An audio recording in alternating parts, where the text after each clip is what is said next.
It hasn't messed up my creative inspiration. It's definitely contributed to anxiety, stress, and anger in my life just by uh, completely disagreeing with how he moves and how he views things, and his ideas is not my ideas. And I'm an immigrant. I'm Canadian in America, Right. so it's especially important for people here on green cards to be aware of what he's doing because it could definitely affect the future for people that want to move here and how we're looked at. Obviously, I'm white. It doesn't really apply to me like other immigrants that move here, but it's scary times. It's scary times.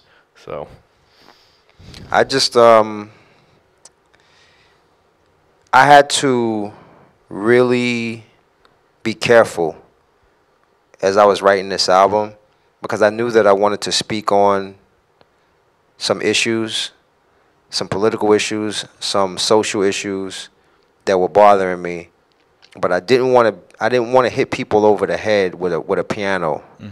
Um, and so what I tried to do was kind of sprinkle in thoughts and ideas throughout the album in different certain key songs, certain key moments. American Me being one of them. But I tried to do it from the standpoint of being more thought provoking than preachy.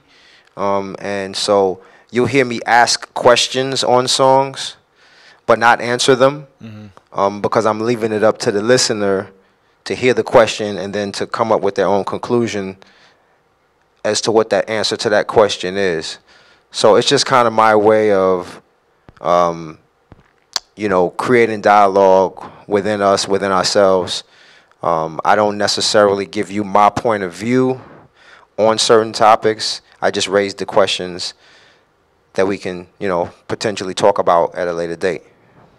Do you think, with just music in general, do you think it's become more important now, or is it the responsibility of music to continue to ask these questions? It's always been important for artists in their music to ask questions, to push the envelope, to test the status quo, and I understand that not every artist is gonna feel comfortable doing that, feel qualified to do that. Maybe cats are a little bit too young. Maybe they didn't pay attention. They're not paying attention like that. I mean, I think about when I was 18, 19. I didn't care anything about politics. I didn't know what was going on. All I knew was as long as it didn't, as far as I could tell, affect my day to day, I was good. So I mean, I think a lot of young people might, mentally might be in that place. But for those artists that have that platform and can do it, I think that it's absolutely important. It's part of music. It's always been part of hip hop to be socially conscious and to speak on topics. And hopefully, hip hop's voice will continue to do that on some level.